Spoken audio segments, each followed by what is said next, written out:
Bonjour, je m'appelle Vanessa Langard. J'ai pris un tir de LBD en pleine boîte crânienne le 12 décembre 2018 pendant ma première manifestation des Gilets jaunes.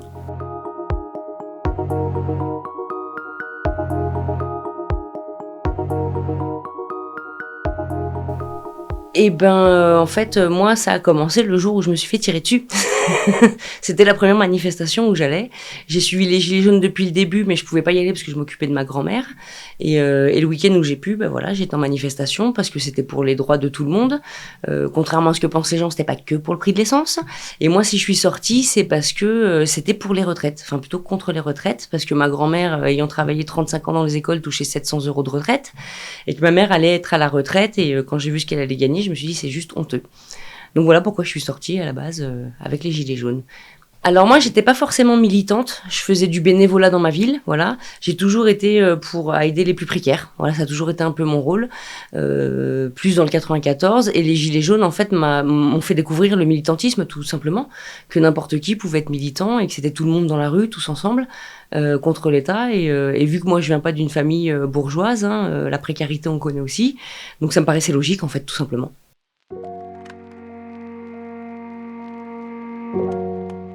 Fallait nous faire rentrer à la maison. Comme dit Pierre Douillard, c'était tirer sur une personne pour faire peur à 1000. Et ça a fonctionné, 32 éborgnés, 6 mains en moins, des traumas crâniens en veux-tu en voilà, des jambes abîmées. Donc c'était clairement pour faire peur. Moi, j'ai même pas eu le temps de crier un slogan ou quoi. À 14h23, j'étais au sol. Donc c'était vraiment le début de la manif. Par exemple, quand j'arrive dans le premier hôpital, donc moi avec trauma crânien, moi ici on voyait que les os, il y avait plus de peau, il y avait plus rien. On me laisse sur un brancard pendant 20 minutes. Quand le street medic dit mais elle a une hémorragie cérébrale, c'est elle l'urgence, on lui répond c'est une gilet jaune, elle est dans l'illégalité. Donc c'est pour ça qu'ils me prenaient pas en charge. Donc là, le street medic a pété un câble et ils m'ont pris en charge. Et effectivement, j'ai dû être transférée en urgence dans un autre hôpital parce que j'avais une hémorragie cérébrale très importante. Et donc il a fallu me mettre un peu dans un coma artificiel. Ils savaient pas si j'allais me réveiller, comment, enfin voilà. Donc on part de loin. Et puis après, ça continue. Je me fais voler j'ai jamais récupéré les scanners du jour du tir. Donc où on voit que tout est brisé. Ils ont disparu. Comme par magie. Donc voilà, on a aussi des médecins qui sont pro-Macron ou anti-gilets jaunes qui nous font des réflexions comme le psychiatre. Je vais voir le psychiatre, j'avais encore les cicatrices et tout. Je lui dis que je vais me mettre une balle dans la tête tous les matins. Sa réponse, c'est faut pas aller en manif. Donc ça, c'est aussi violent d'être jugé par des médecins. Ils oublient leur serment, visiblement. Donc moi, j'ai eu affaire à plusieurs médecins comme ça, qui m'ont traité de casseuse, de choses comme ça, ou qui m'ont mis des rien à signaler sur les comptes rendus, ce qui était faux. Donc ça aussi, il faut l'encaisser. Après, il y a tout le harcèlement de la police, entre les messages sur les réseaux. Dès qu'on invitait quelque part, on se faisait suivre. Pour certains des mutilés, ça a été des balles de flashball scotchées sur leur porte de garage, d'autres des grenades posées sur le bureau de leur chérie. Enfin, il y a eu pas mal de harcèlement comme ça, donc faut aussi l'encaisser. Et après, il y a tout ce que nous fait l'État. Donc déjà, rien que d'avoir une reconnaissance pour être MDPH, c'est extrêmement compliqué, comme si on n'existait pas et qu'on n'avait pas d'handicap. Faut attendre 1 an avant d'avoir un revenu. Moi, ça a commencé tout de suite par la Sécu. J'étais l'auxiliaire de vie de ma grand-mère. Les 10 premiers mois, j'étais en arrêt maladie, j'aurais dû toucher de l'argent de la Sécu. Pendant 10 mois, ils m'ont pas payé. Donc j'ai touché le RSA d'urgence et après ils m'ont demandé de rembourser le RSA d'urgence. Donc je me suis retrouvée avec une amende de trop perçue de 7 000 €. Donc on a réussi à annuler la moitié de l'amende, mais ils ont pris 85 € sur le petit revenu que j'ai de 1 000 €. Donc là je viens de finir de payer, ça y est. Mais ça voilà, c'est un harcèlement que beaucoup de militants ou de mutilés se prennent. Là on en a plusieurs qui doivent rembourser même la MDPH qui leur a été versée, comme si l'handicap avait disparu. Donc c'est aussi un combat. Au début, beaucoup disent qu'on psychose, que ça n'a rien à voir, mais là il y a des articles qui sont sortis justement sur le fait que la police demande à la CAF, à la Sécu, aux impôts, à l'URSSAF de faire des enquêtes et de trouver des amendes. Donc c'est pas dans notre tête, c'est officiellement, ça existe. Il y a des articles qui sont sortis là-dessus. Il y en a un qui sort d'ailleurs dans quelques semaines où j'ai participé parce que ils nous brisent jusqu'à nous prendre le peu d'argent qu'on a, quoi. Ça devient compliqué. Il y en a, c'est leur entreprise, ils ont eu des amendes qu'ils devaient pas avoir. Donc voilà, ils font tout ce qu'ils peuvent, on a le droit à une avance d'indemnité qui s'appelle le fonds de garantie des victimes, qu'on peut toucher avant l'indemnité finale. Donc l'indemnité, on fait le pénal d'abord et après il y a le tribunal administratif pour avoir une indemnité qui est vraiment minime parce qu'un œil en moins c'est 50 000 €. Ça va pas nous rendre notre œil, mais au moins ça permet à certains comme moi qui sont précaires de pour avoir un petit avenir, avoir un peu d'argent de côté. Donc moi j'ai fait le FGTI, j'ai eu 2 refus. Finalement, ils me font voir un expert médical qui chiffre à 108 000 € les dégâts. Donc, vu que ça veut dire que j'aurai officiellement 108 000 € à mon indemnité, donc l'avance, ils la reprennent après. Donc, ils m'avancent 30 000 € et le jour où ils font le virement sur le compte de mon avocate, ils font appel. Donc, ce qui est juste inhumain, parce que pour une fois, ça y est, j'avais gagné quelque chose. J'avais un statut de victime et j'avais ces 30 000 € qui me permettraient de souffler parce que j'ai pas mal de frais au niveau des traitements, au niveau de tous les médicaments sont pas pris en charge, par exemple. Et je dois faire des cures neurologiques tous les ans et c'est plus de 1 200 € qu'il faut débourser à chaque fois. Donc, ça me permettait au moins de faire ça, quoi. Et ils ont gagné l'appel. Donc, donc, je suis une victime qui doit de l'argent au fonds de garantie des victimes, ce qui est hors norme, quoi. Enfin, c'est n'importe quoi. Donc, j'ai eu le nez fin, j'avais laissé l'argent sur le compte de mon avocate, mais j'avais pris quand même 1 000 €. Donc, voilà, ils vont réclamer les 1 000 €. Donc, on voulait faire cassation, mais cassation m'a refusé l'aide juridictionnelle sous prétexte que mon dossier n'était pas assez costaud. Parce que l'aide juridictionnelle en cassation, c'est pas sur les revenus, c'est sur le dossier. Donc, du coup, il y avait très peu de chances de faire la cassation, puis ça coûtait 3 000 €, donc j'ai laissé tomber au bout d'un moment, voilà. Mais c'est du harcèlement, enfin, ils font tout pour nous briser, pour qu'on lâche l'affaire, hein. Psychologiquement, voilà, ils nous attaquent de tous les côtés.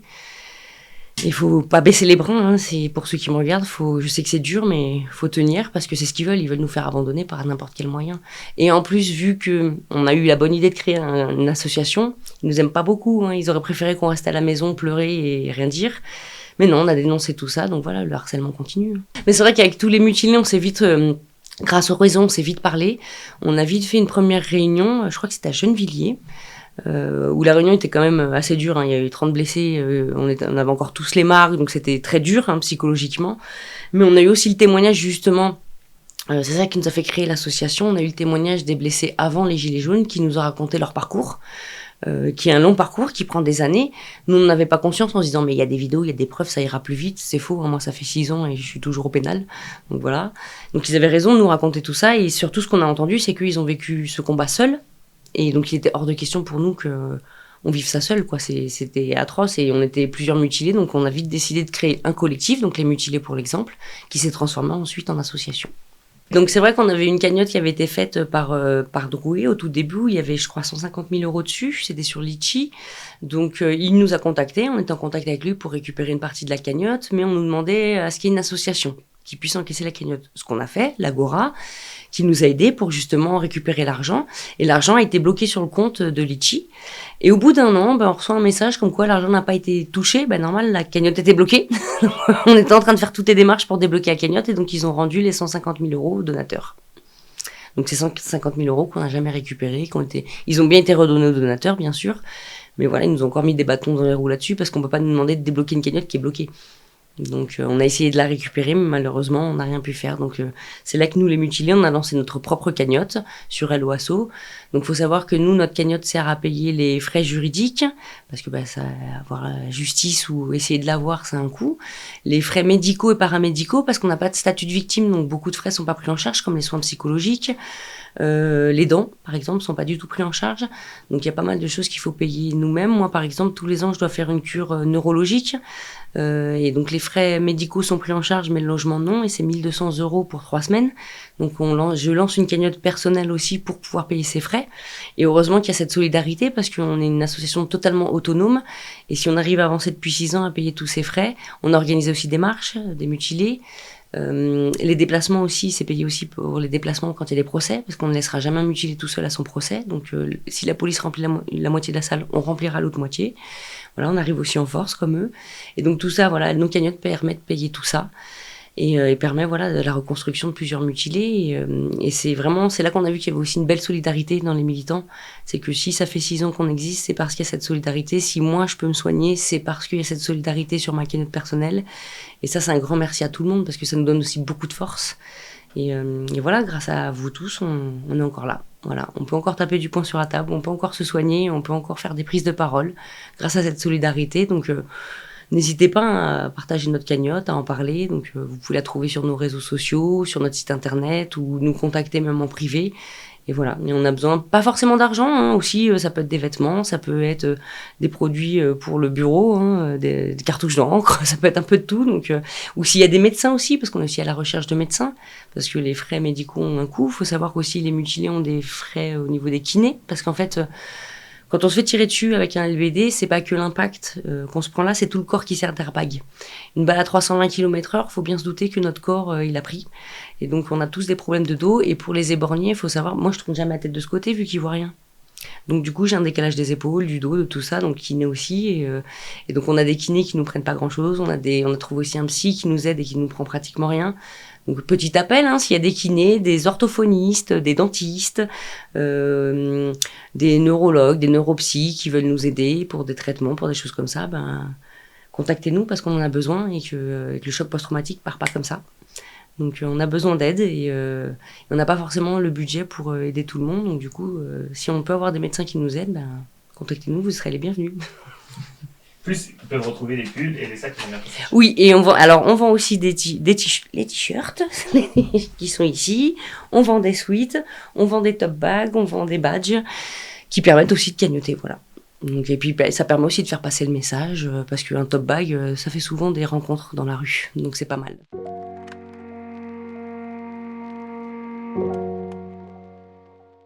Vu que je pense que j'aurai pas de procès, j'ai pas vraiment pensé à ça. Parce que voilà, vu qu'ils sont deux à avoir tiré, qu'on ne sait pas lequel m'a touché, dans la loi c'est un non-lieu. Donc c'est quand même affreux. Et puis je pense qu'on a tous besoin d'un procès pour avancer. C'est une étape qui est importante pour la reconstruction. Je sais pas, je sais que s'ils me présenteraient des excuses, je refuserais les excuses. Parce qu'il est hors de question d'accepter des excuses parce qu'ils m'ont bousillé moi, mais pas que moi, ils ont bousillé toute ma famille aussi, ma mère, mon frère, ma sœur, tout le monde. Enfin, je veux dire, un mutilé, ça englobe beaucoup plus qu'on pense. Il y a les témoins qui ont le choc post-traumatique, il y a les amis, il y a la famille, donc tout ça c'est compliqué. Et non, vu ce qu'ils ont fait... Moi, c'est surtout pour ma famille. Je les ai tellement vus brisés que j'en étais même devenue à me dire que c'est à cause de moi qu'ils sont malheureux. Ils ont dû me reprendre en me disant non, c'est à cause des policiers et des gendarmes. Mais du coup, c'est aussi compliqué pour les mutilés de voir une famille brisée et à cause de ce qu'on a vécu. Donc, il faut se battre, mais...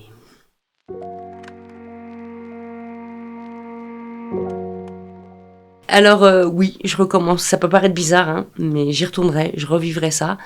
Sur mon lit d'hôpital, je ressemblais à Quasimodo, j'avais pas encore été opérée, ma mère me regarde et me dit « Ce tir, tu vas en faire quelque chose et tu vas rencontrer des belles personnes. » Alors je vous dis pas, j'ai levé les yeux au ciel en disant « Mais elle est fada, elle avait la tête que j'ai. » Elle me connaissait bien, parce qu'on en a créé quelque chose. J'ai rencontré de vraies belles personnes. Bon, beaucoup de personnes autour de moi sont parties. Malheureusement, comme beaucoup de mutilés, les amis s'en vont, la famille s'éloigne. Mais oui, j'ai rencontré des belles personnes. J'ai recréé une famille avec les mutilés. Et moi, quand je vois un mutilé sourire et aller mieux, voilà, c'est bonheur, quoi. C'est que j'ai fait mon boulot et que voilà. Donc non, je referai tout pareil.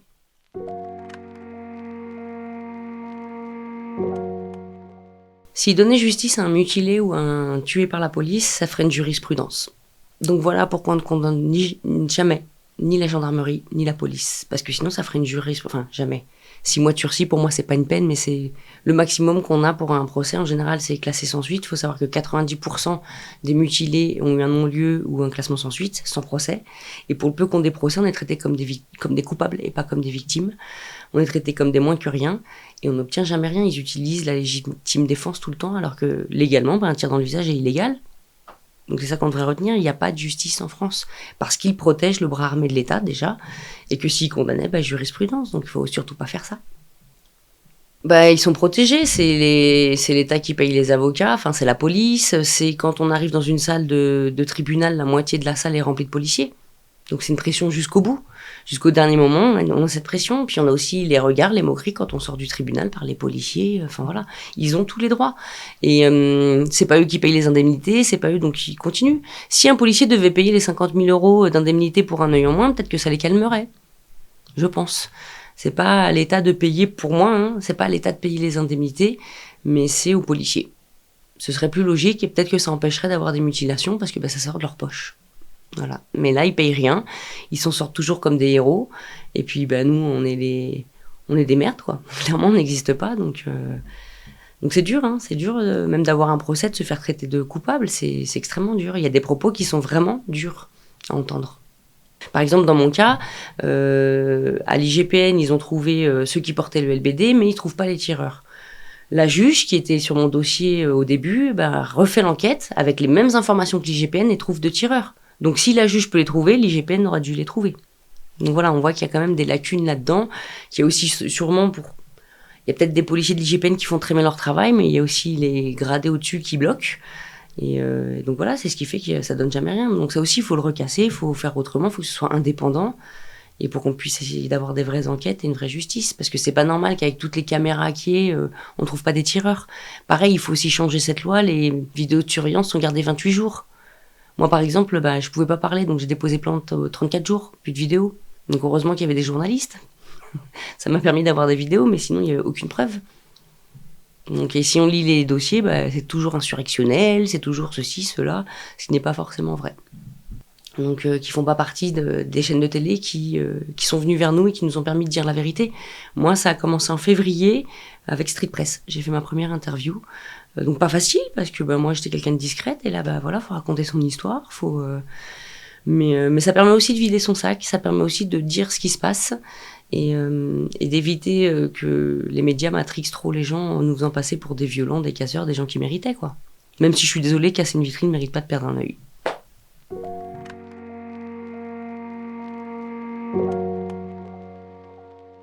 Alors notre rencontre avec Christophe, c'était trop mignon.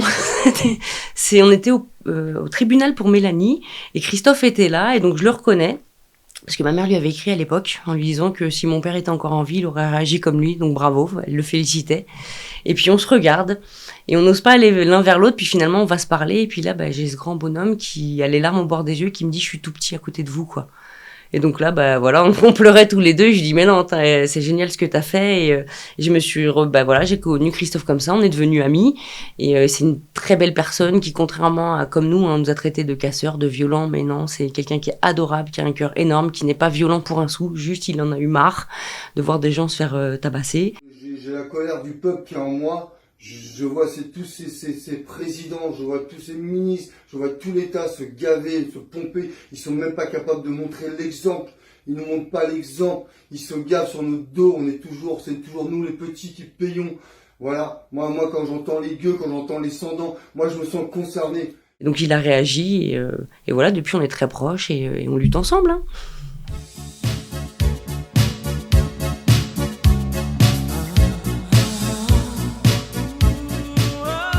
Et c'était beau parce que on était tous unis, donc c'est sûr que c'était magnifique au début de voir, on regardait pas d'où on venait ou ta politique, donc c'était plutôt génial, mais après sur le long terme, c'est toujours compliqué de s'allier avec des fachos ou des choses comme ça, surtout pour moi qui suis anti ça. Pour moi tout le monde a le droit d'exister, peu importe sa couleur de peau ou sa religion. Donc c'est vrai que finalement on fait peut-être un peu des tris. Peut-être qu'il faudrait qu'on relutte tous ensemble. Effectivement, si on veut faire tomber l'État, c'est peut-être tous ensemble, effectivement. Mais c'est toujours compliqué parce qu'ils ont certains propos, certaines mentalités qui nous conviennent pas, mais c'est vrai que c'est peut-être tous ensemble qu'on pourra tout faire s'effondrer. Malheureusement, on devra peut-être s'associer avec des gens avec qui on n'a pas forcément envie de travailler, mais les Gilets jaunes, au début, ce qui était beau, c'était justement toute cette masse, tous ensemble pour le même thème, et donc c'est ça qui était fort, quoi. Mais après, voilà, on est des humains et on n'a pas forcément envie de s'associer avec certaines personnes, quoi. Après, je pense, parce que pour en avoir côtoyé, que beaucoup vont voter Le Pen, mais sans avoir vraiment conscience, en fait, de ce que fait vraiment Le Pen. Ils vont voter Le Pen parce que chez eux, par exemple, il n'y a pas de personnes racisées, donc ils vont croire ce qu'ils voient à la télé, tout simplement, ce qui n'est pas une réalité, mais c'est leur réalité qu'on leur montre. Donc je pense qu'il y a des gens qui fouillent pas plus, et donc du coup qui vont écouter ce que dit Le Pen et vont aller dans ce sens-là, mais que si tu fouilles un peu, c'est quand même pas top. Mais on a tout de suite ouvert les bras à tous les mutilés. Il était hors de question qu'on laisse quelqu'un sur le bord de la route. Donc que ce soit en ZAD, que ce soit au stade de foot, que ce soit pendant des émeutes, que ce soit... Peu importe, en quartier populaire ou quoi, ou même dans la rue, hein, ça arrive aussi qu'on se fasse mutiler dans la rue, on accueillait tout le monde. Il était hors de question de mettre des barrières ou de se dire non mais c'est pas parce qu'ils sont pas gilets jaunes. Non, on est tous mutilés par la police, donc c'était important d'accueillir tout le monde. Et les premiers mutilés, c'était pas en manifestation, hein, c'était dans les quartiers populaires. Le premier, c'est Villiers-sur-Marne, juste à côté de chez moi. Un père de famille qui rentrait chez lui, qui a été éborgné, pas de justice, rien. Les stades de foot et les ZAD, ça a été les premiers aussi à se faire mutiler et voire tuer aussi. Donc nous, les Gilets jaunes, c'est juste qu'on a été en nombre beaucoup mutilés, 32 éborgnés, ça fait forcément du bruit. Mais voilà, on n'oublie pas qu'avant nous, ça existait déjà. Donc forcément, il faut accepter tout le monde.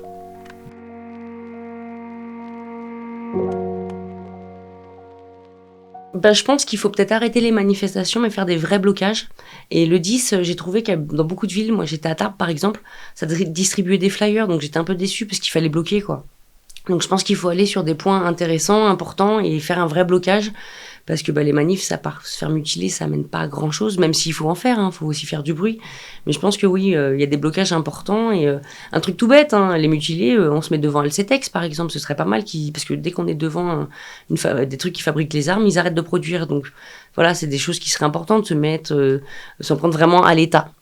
Pas juste aller dans la rue, et voilà, je pense qu'il y a pas mal de choses à faire, ou s'en prendre aussi au capitalisme. Il y a plein de techniques qu'on peut faire, voilà, qui peuvent bloquer, qui peuvent faire plein de choses. Mais j'étais un peu déçue du 10. Un poil déçue. On peut être pacifiste, mais à bout d'un moment, à force de se prendre autant de haine, c'est ce que je dirais à tout le monde, quand on nous reproche des fois d'insulter des policiers ou de péter un câble, prenez-vous de la violence toute la journée, c'est humain, au bout d'un moment on craque. Donc je pense qu'on peut être pacifiste, mais au bout d'un moment, c'est eux qui nous poussent à être un peu agressifs, à force de nous prendre de l'agressivité. Mais je pense qu'au niveau politique, faut tout rebriser et tout refaire comme de base, en fait, parce qu'il y a eu trop... Ça part un peu n'importe comment, je trouve. Parce que la gauche, maintenant, c'est pas forcément la gauche dans laquelle moi je me reconnais. Enfin, maintenant, la politique, c'est du paraître, c'est plus vraiment de la politique. Et même de gauche, malheureusement, je me retrouve pas vraiment dans les partis de gauche. Donc je pense qu'il faudrait peut-être laisser la place aux jeunes. Ce serait peut-être pas mal, parce qu'il y en a qui sont pas mal. Il y a quelques-uns qui dénoncent pas mal de trucs, donc je pense que c'est ça à faire. Mais je pense qu'il faut, un peu comme pour la police, faut tout casser, tout reconstruire correctement. Parce que moi, un jour, on m'a dit, mais... par exemple, Monsieur Poutou et Monsieur Mélenchon disent que la police mutile et tue. Ah oui, ils le disent parce qu'il y a les élections. Mais au quotidien, par exemple, on est une association officielle, ils nous ont jamais contactés. Donc ce qui prouve qu'entre ce qu'ils disent et ce qu'ils font, il y a quand même beaucoup de marge, quoi. Donc voilà, c'est pour ça que je crois pas aux politiques, parce qu'ils ont beaucoup de paroles quand c'est les élections, mais derrière, ils ne font rien.